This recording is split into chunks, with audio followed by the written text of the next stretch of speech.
Dear Heavenly Father, Lord, we thank you so much for this opportunity to gather. Lord, I'm just so grateful for everybody that's joined us tonight, just to take that step towards oneness in their marriage, and to learn to grow, to be more like you in all that they do. And Lord, we just pray for these marriages joined up here tonight. Lord, we pray that you'll just speak through our leaders tonight. You'll speak through our speakers, and just open our hearts and ears and allow us to hear what you'd have us to hear through their story. And so, Lord, I just pray for our time together that you'll make it fruitful, and you'll bring us hope and remind us of just how much we are loved by you. So, Lord, I just thank you for tonight. Thank you for just the opportunity to gather and point each other to Christ as we seek oneness in our marriage. So, Lord, be with us tonight. It's in Jesus' name I pray. Amen. All right, guys. Well, it is my honor to get to introduce our speakers for tonight, Joe and Melissa Bradley. Welcome, Joe and Melissa. We're so glad you guys joined us tonight. Thanks for inviting us. And so Joe's a great friend of mine. He's part of our D group. Me and Heath and Joe and a couple other guys do a D group. We've been Zooming our D group. Of course, it's been a little sporadic with all the craziness. But Joe works as worked in the ICU for several years, right, Joe? Yes. And now heads up you have to explain it, but it's something to do with the stroke unit, right? Stroke unit. And then, of course, Melissa, a lot of you guys may know Melissa from the church. She's on staff at the church, leading our preschool as our preschool pastor, and our just loving on those kids. And so we're just so grateful for them. Both of these guys have really poured into our church, not just in their respective, roles specifically as staff, but going way over and above to pour into so many other people. And so just so grateful that they chose to decide to give their testimony tonight, share it with us, and allow us an opportunity to get to hear their story. So, Joe, Melissa, we're just so grateful to have you guys, and I'm going to turn it over to you. Okay, thank you. All right, so number one, I'm not used to speaking in front of a computer. It's very awkward for me, so I'm sorry, and I apologize. But like Andy said, my name is Joe. This is my wife, Melissa. We've been married for about 17 years this July. And it's kind of funny when they asked for speakers and they were, asking for people to come speak about their marriage. Whenever somebody asks us like how we met, we always get a little laugh because number one, Melissa always says, because he had a nice truck, and I'll explain that more later. And if you know anything about Melissa, that's the last thing that she's concerned about, but that was how I was introduced to her. But also we laugh about it and kind of, we're really blessed to be able to say that, where we were 6 months before we met was in such a totally different place that God had timed it just perfectly to where we met exactly when he wanted us to. So I was going to explain a little bit about that. To go into my background a little bit, I grew up in Bremen. I went to school in Bremen, and I attended a pretty small Baptist church up there ever since I was about 2 years old. Both my parents were very active in the church. My dad was, and he still is, a deacon there. I was saved and baptized when I was about 9 years old.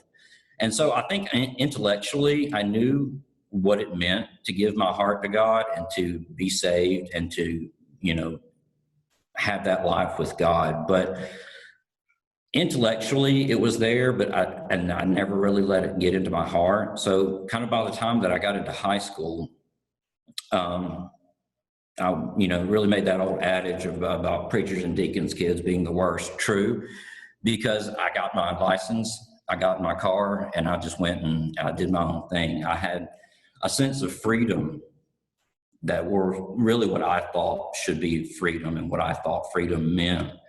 And during this time, it was really, I was the epitome of entitlement. I went after whatever I thought that could make me happy. And if I didn't get it from basically one substance or another, I would just keep going and doing and trying to do all of that stuff. And in my mind, I was living my life. I thought I had it all together. I thought that the freedom that I was experiencing there was what life was about. And I kept thinking that until I got caught. So this was the kind of cult where you get to ride in the back of a car. And then, that's what I really found out what freedom cost me. What I thought freedom was at that point and what it really means, that was a very defining moment in my life. So after that, my parents took away basically every privilege that I had. I was just about to graduate high school. I wasn't even 18 yet. And at that point, I was pretty much forced to go to church all the time. And so during that time, right out of high school, I found out a little bit better about what really makes a person happy. I graduated high school and I went to, it was then Carroll Tech, a long time ago. And actually I was an electrician for a while. I worked as an electrician for a little while, and then I decided I needed a more stable job and started looking for work in the medical field. So that's when I actually started delivering medical equipment to patients' homes, setting it up, getting all that stuff done for them. So during that time, I became much, much more involved in teaching the students at my old church. And then while I was there, that's where I met Melissa. So I was born and raised here in Carrollton. My parents divorced when I was 3 years old, and I split most of my childhood between their homes and that of my maternal grandparents. My grandfather was a preacher, and for the majority of my childhood, he pastored a small Christian church just across the Alabama state line. He also taught at Bethany Christian Church on Wednesday nights, and he preached revivals at all the local Christian churches in Carroll County. So, you could say I grew up in church. Usually I was sitting on the very first pew on the right-hand side, right beside my grandmother, Mama Nell. I accepted Christ and was baptized at the age of 12, and I was always the good girl. My school years were very successful. I worked very hard and excelled academically. Right before I started high school, my grandfather passed away. And so our family returned to First Christian Church here in Carrollton, as most of my grandmother's friends were still members there. I joined the youth group, and despite my painful level of shyness, I developed lifelong friendships, and I was mentored by incredible youth leaders like Dwayne and Tina Hicks, Nathan and Debbie Collins, and Danny and Vicki Wethington. I graduated from Carrollton High School and moved to Gainesville, Georgia to attend a small women's college. While I was there, I would drive to Alpharetta on Tuesday nights and attend a college student gathering at North Point Christian Church called 722. After almost 2 years in Gainesville, I felt the Lord leading me back home to Carrollton.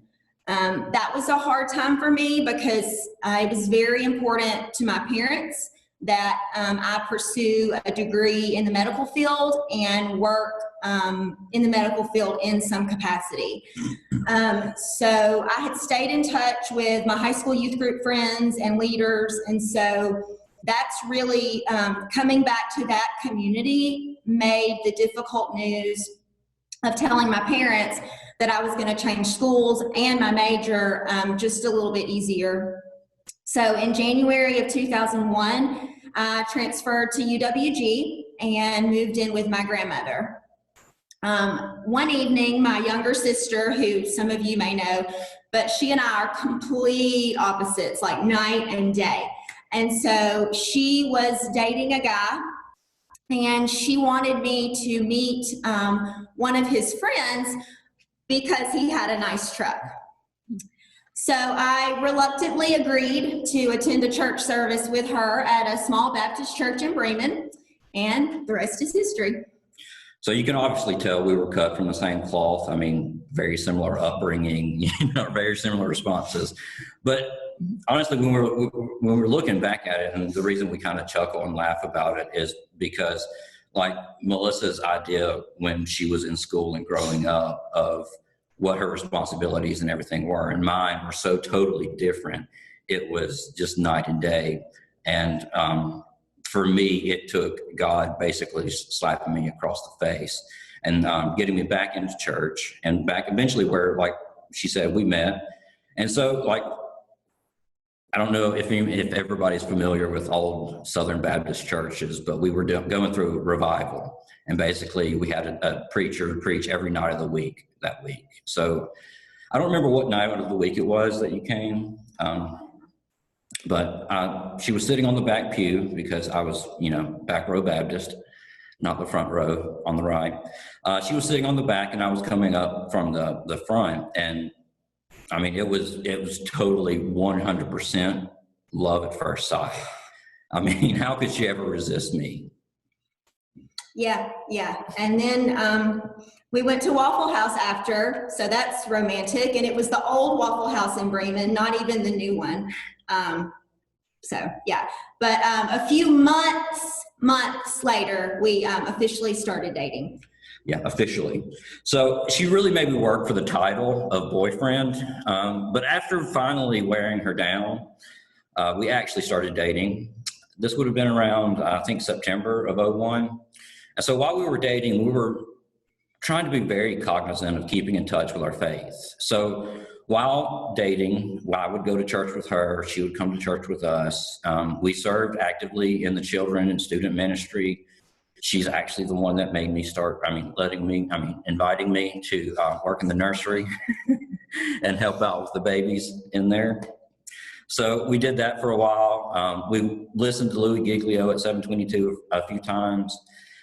And really during all of this, it was very just blatantly obvious to me that Melissa was the woman I wanted to marry. And what I thought really God was telling me the woman that I needed to marry.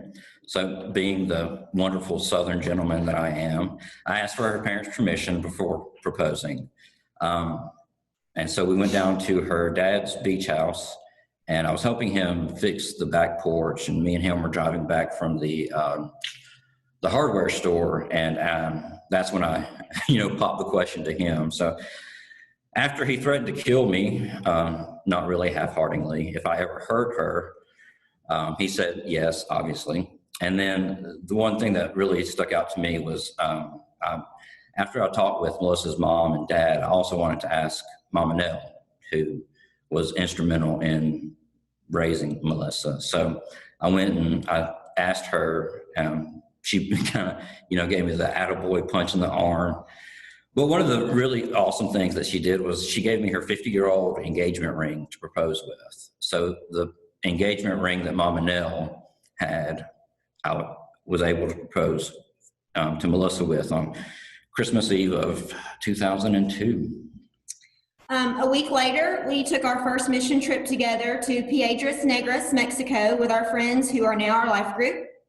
And throughout our engagement, we always joked about the line from the movie Jerry Maguire, "You complete me."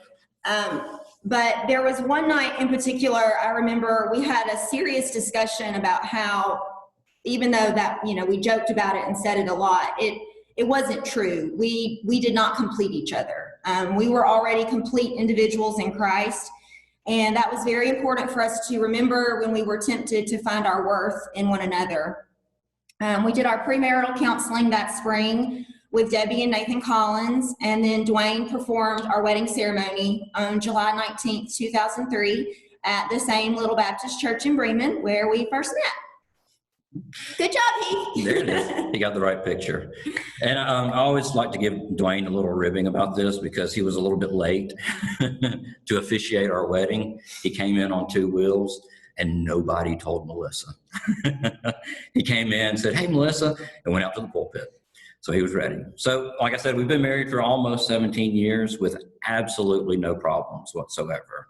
We're here to tell you exactly how to have the best marriage ever, is what most people would actually like to say. But, in reality, we never really have had any huge blowout fights or matters that really would have caused one of us to leave for any period of time. Most of the struggles we've had as a couple have been more related to the little things building up and letting those percolate until they just blow out. One thing in particular that's always been a struggle for me has been really to open up and share my feelings, or really even talk, period. I have such really such a laissez-faire attitude. Really nothing sticks out to me that I really want to talk about or anything. And so So this was always frustrating and hurtful to me because I felt like Joe didn't want to confide in me or share his thoughts or opinions on whatever situation we were facing at the time. But my reactions to his silence were not helpful either, because I would usually just throw the silence right back and start cleaning things, very forcefully cleaning whatever I could. And then the frustration would just continue to build until we just became snappy and mean. And so, what we did probably sounds a little ridiculous to other people, but it was something that was really hard for me. I've never grown up in a family that really shared our feelings. We didn't talk about all that stuff. So what we did, we actually scheduled a night every single week where I would have to spend however long it took me to actually talk about my feelings. So there were some nights I would literally, we were laying in bed and I would just sit there and I would just basically like be breathing and having chest pains, trying to think of ways to talk about how I'm feeling and really get that communication a lot better between us. And one of the things that stuck out to me that we did during this time in our marriage, we actually read the book, This Momentary Marriage by John Piper. And it gave me a great way to focus on better ways to talk together and helped us focus our marriage more on Christ. So after we'd been married for about 5 years, we decided we wanted to start a family. So it took us about a year to finally get pregnant and greet our little 9-pound bundle of joy. That was Jack. There he is.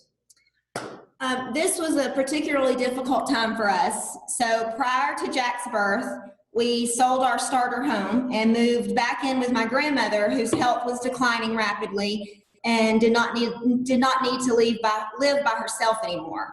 The difficulty lay in the fact that as a perfectionist with a type A personality, I thought I would be able to manage all the upcoming challenges easily. I had plans and a schedule, and I'd made plenty of lists, and so everything would be fine. It would be just fine. But by the time Jack was 4 months old, I was diagnosed with severe postpartum depression, and I began taking medication and attending weekly counseling sessions. It was then I realized that one of the primary idols I fight to crucify on a daily basis is control. And so while all this was going on, it didn't really help the fact that I was working at night then. I was a nurse in the ICU working at night. And obviously on the nights I was working, I was no help during the night.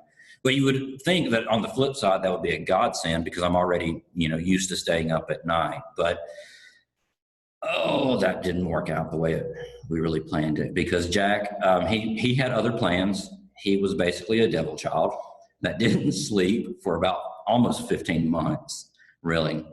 And he wouldn't let me do anything for him. I would try to rock him to sleep and he would cry until the point that he would nearly throw up. There were nights that I would literally be walking around the house trying to just letting him cry so Melissa could get a little rest. And so during all of this, while this was happening, we were also trying to take care of Melissa's 91-year-old grandmother, who thought her purpose was to help us. So we would be there, with a crying baby at 3 o'clock in the morning, hearing a 91-year-old shuffle down the hallway in her walker. And it was a trying time, really, to say the least, because of all of this that was going on. And there's Mama Nell and Jack racing their walkers. So when Jack was around 10 months to a year old, he began sleeping through the night. And that's about the time I found out I was pregnant with our second son, Sam. Mama Nell's health had unfortunately declined to the point where she needed more intensive care. So she moved to an assisted living facility that was closer to where my mom and uncle lived at the time. And then about 6 weeks before I delivered Sam, we moved into our current home. So there we are as a family of 4. And so, during the next couple of years, it was pretty much the standard, new parent problems. Having 2 kids, managing figuring out which preschool to send them to. I continued to work nights in the ICU. And at that point, Melissa started working here part-time at the church as the preschool pastor.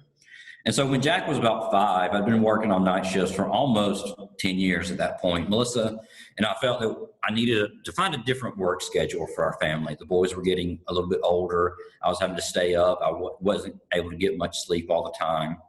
And so at first we discussed me working days, but that just created a different set of problems, working 12-hour shifts. Finally, when Jack was about to turn 6, I was able to take a job in nursing administration at the hospital to help create our stroke program. This was a huge opportunity for us. I was able to work basically 9 to 5 during the week. I now had holidays and weekends off, and it was fabulous for our family. That wasn't until Melissa got an idea in her head that really changed us forever. Many of you know the story, but if not, I love being able to tell it because you'll be able to really hear how God's hand was active and alive. So one Wednesday night when we were over at the chicken farms on 113, I was working with Fusion at the time, and Melissa was in the tree house, and I get this text from her that said something along the lines of, "Come over here when you get a free minute." So I walked over there. She took me to one of the rooms and pointed out a little girl and said, "We're going to adopt her."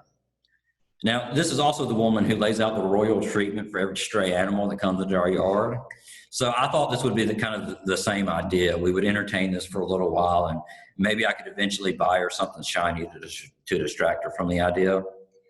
So at the time, this little girl was in foster care with Stephen and Melissa Bean. They brought her to church on that Wednesday night for the first time. And when she walked in the door of the preschool building, her eyes met mine, and the Lord spoke to me, and he said, "She is yours." And there was no audible voice, but it was completely and unmistakably divine. And I promise I don't make a habit of picking out preschoolers that I want to take home with me. But this was different. And so we talked with the Beans, and they encouraged us to become foster parents. So we prayed and thought and considered all the ramifications. And we even had the opportunity to provide respite for the Beans and babysit for Haley. After much prayer and consideration, we began taking the impact classes at DFACS in February of 2016. And I walked into the very first class, and I looked at that social worker, and I said, "There's a little girl named Haley, and she lives with the Beans, and we want to adopt her." And that social worker looked back at me and said, "It really doesn't work that way." And I said, "I understand that, but I still wrote her name at the top of all the paperwork that we had to turn in, just so they wouldn't forget."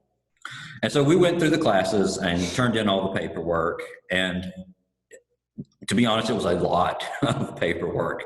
You would get more of our life story reading through our DFACS paperwork than you would just in this conversation. They wanted to know literally everything about us, down to the very last detail. One of the questions was, "What was your last fight about? And how did you resolve it?" And they wanted to know, "How much money do you make? How much do you spend?" And, all of these different things. And obviously for good reason, they want to make sure whoever they're sending foster kids to are reasonable people. But we spent months, a couple months after this class, just filling out all of this paperwork. But we finally filled it all out. We felt good about it. We turned it in, and then we waited and waited a little bit more, and for a few more months after that, until finally we called and asked about the status of our application. So we called and said, "Hey, this is Joe and Melissa Bradley. We turned in all of our paperwork to be foster parents. Can you give us an update?" And so they, put us on hold for a little bit and got back and said, "Well, you know what? We can't find your application." So I said, you lost our paperwork?" And they said, No, we didn't lose it. We just can't find it. I said, "That's the definition of lost." So after a couple more weeks and us trying to decide if we wanted to take all of the time to fill out the paperwork again, they called us to tell us they found it and that we would be hearing from them soon. So they finally got in touch with us, and for them to come out to do our home inspection. By this time, it was around July, we had the home inspection, and then we continued waiting again. During all of this, we were wondering if something was wrong with us. Was something wrong with what we turned in? Was God making this difficult for us because we didn't need any more kids? Or maybe it just wasn't his plan? During all of this, Haley's mom, her biological mom, finished her case plan with DFACS, and she went back home in July of 2016. So our whole mindset was changed again, and we thought, you know what, we'll just change it. We don't have to have Haley. Maybe this is God's way of saying you need to foster and help any kid at all. And so we changed our paperwork and said, give us any kid that needs a place, a safe place, a warm place. I mean, literally on paper, you've got a woman that went to school to be a school teacher, now working as a pastor, a guy that's a nurse. On paper, it's really no better looking family. And so we waited some more and kept waiting. To say that we were disappointed would be a huge understatement. We felt worthless. All of the other families that had gone through all of the training at the same time that we did already had placements. They were doing the quote good work we thought God was calling us to do. And at this point, we were wrestling with our own insecurities every week, thinking we weren't good enough or that God didn't think we were capable. And so keep in mind, we started this process in February, and it was almost August at this point. We still hadn't been approved to be foster parents. I remember one afternoon that I got upset, and I told Joe I was going to call DFACS and tell them that we were no longer interested in becoming foster parents. And I then went to our guest room, which would have been the room for the child, and I took out the bed, and I gave the bed away to a friend who had posted on Facebook that she needed a bed for a family member. I was just convinced we weren't going to need it. The waiting was unbearable, and I was just frustrated and mad. But Joe talked me off my ledge, and we discussed how we both believed God wanted us to grow our family, and maybe this was just not the avenue he wanted us to take. So we tried for the next 5 months to have another biological child. Then on the afternoon of January 17th, I had just gotten home from picking up the boys at school when my phone rang, and it was our caseworker. And when I answered the phone, she said, "Melissa, you and Joe are approved, and don't cry because it's for Haley." So during Haley's 5 months that she had been back with her biological mom, her baby brother was born, Eli. His biological father had been diagnosed with stage 4 lung cancer, and all that stress caused their mom to return to her pattern of drug abuse. And so this led to a DFACS referral from Haley's pre-K teacher, as well as one from the local emergency room. So DFACS took Haley, who was 4 at the time, and Eli, who was 2 months old, into custody and brought them to our house within about 4 hours of that phone call. And we forgot to put it out in our script, but one thing that I just wanted to point out, like if we had gotten a placement when we wanted a placement, we would have missed out on Haley, and we would have potentially missed out on Eli also, because if we had gotten Haley and Haley hadn't gone back to her biological mom, nobody probably would have ever known anything about Eli. So God's hand in all of this was more than just, teaching us a lesson of patience and waiting and figuring out God's timing. This was also God's way of to me, really protecting those kids and having his hand on them as well. So after that. So I immediately called our life group, and they jumped into action, showing up with a new bed, because remember, I had just gotten rid of that one. Diapers, clothes, baby stuff, because we honestly weren't going to take 2 children. We were only going to take 1, and we didn't want a baby. We were going to take like a toddler or older child. So I had no baby stuff anymore. I opened the door of the social worker's car, and we welcomed 2 kids into our home with nothing but a sippy cup and 2 plastic bags of clothes. Jack was 7 at the time, and Sam was 5, and they were absolutely amazing. It was a little nerve-wracking for me, adding more children so quickly, but they took it all in stride and became awesome big brothers. Sam even took the initiative to start what we referred to as Sam School with Haley. The two of them are only 11 months apart, and he would sit her down at the table and show her how to write the alphabet, and he would get the shape sorter and teach her shapes and colors. And I had worried up until that point if we were going to put too much pressure on them or require too much of them at such a young age. But I really just watched them truly love like Jesus. They were so patient with Haley, whose speech was very broken and hard to understand. They doted on Eli and fought over who would get to hold him and give him a bottle. We fostered Haley and Eli for nearly 2 years, and it was a long, challenging, and emotional roller coaster. And during all of this, the waiting and the questioning, we kind of pulled into ourselves. You know that idea of right before we got approved, we didn't really reach out to other people in our lives because we thought it was a problem with us, and that really contributed to us feeling so distraught and bitter. But once we got the call from DFACS about getting the kids, we've been so thankful for the community around us. From even just the first night, we let our community know what was going on. We were blessed with just about everything we needed, definitely everything we needed to get us through the next couple of days.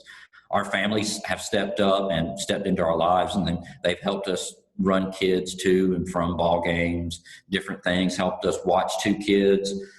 They'll watch 2 kids while we go and do stuff with the others. So in April of 2018, the state terminated the parental rights of Haley and Eli's biological mother. And in September of 2018, we signed our intention to adopt.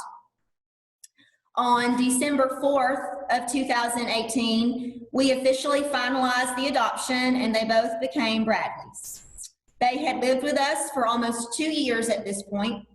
From the moment we took custody of them, we began seeking out help for their developmental needs. Eli was malnourished and was a few months behind developmental milestones.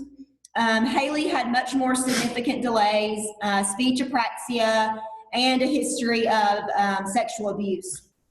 So over the years, I've taught and then pastored countless children with special needs, but now, sitting on the other side of the table as a parent of children that have special needs is very humbling, to say the least. Both of the children have made tremendous gains in all areas of their development. Eli has a genetic medical condition, and we really have no way of knowing how it may affect his future growth and development. It's just kind of a wait and see thing. Haley continues to struggle with speech apraxia and has difficulty navigating social situations. But throughout all of this, the hardest thing for me is, my struggle to control everything and to have everything perfect. Because to be completely honest, I want to fix them. And again, to be honest, there are some things we don't know if they ever will be fixed or even if they're fixable. So we struggle every day with questions like, are we too harsh for this situation, or should we be more harsh in this situation? There's so many questions and just very little hope of getting answers, or at least getting those answers when we want them. And we think we need them on our timetable. We don't know if Haley will ever grow out of the differences that she has, or if this is innately tied to who she is. So this is probably the biggest issue we're dealing with right now. It's just the uncertainty. We don't know what tomorrow, or sometimes even the next hour, will bring. So throughout all of this, I try to remind myself that I'm held to a standard of grace and not perfection. I also have to remember that there is nothing I can do to fix the problems that we're dealing with. The Lord chose us to be Haley and Eli's parents, just like he chose us for Jack and Sam. And I have to trust that through us, he can use us for the good of his kingdom, even if we can't see that in the day-to-day. If I had to sum up our marriage in 3 words, I would say commitment, obedience, and community. We made a commitment to each other and to God. We've been obedient to him and the things that he's asked us to do. And because of the community that we've built over the years, we've been able to sustain through the hardships that we've endured. And so that is the bulk of our story. Am I turning it back to Heath now? Yeah. Hey, let's give them a round of applause. That was great. Thank you, guys.